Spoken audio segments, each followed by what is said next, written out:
দেখলাম যে আমাদের এখানকার ছেলেপুলেরা খুব চেল্লাচ্ছে যেহেতু বাঘ উঠেছে। বাঘটা দেখতে পেয়েছে যে আমাদের এখানকার একটা ভাই এদিক দিয়ে উঠে নদী পথ ধরে উঠে ওই ধান বনে ঢুকে গেছে। এখন আমরা খুব আতঙ্কে আছি, আর আমরা এই রাত্রে পাহারা দিচ্ছি।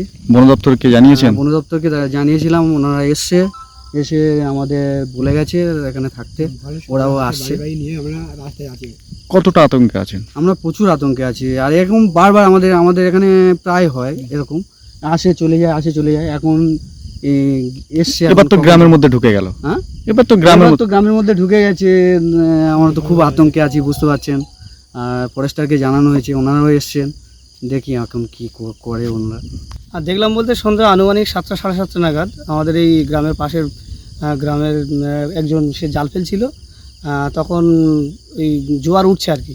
তো দেখতে পেলো বাঘ পার হচ্ছে, সে লাইট দিয়ে দেখলো, টর্চ ফেলে দেখার পর সে চিল্লাচিল্লি করলো।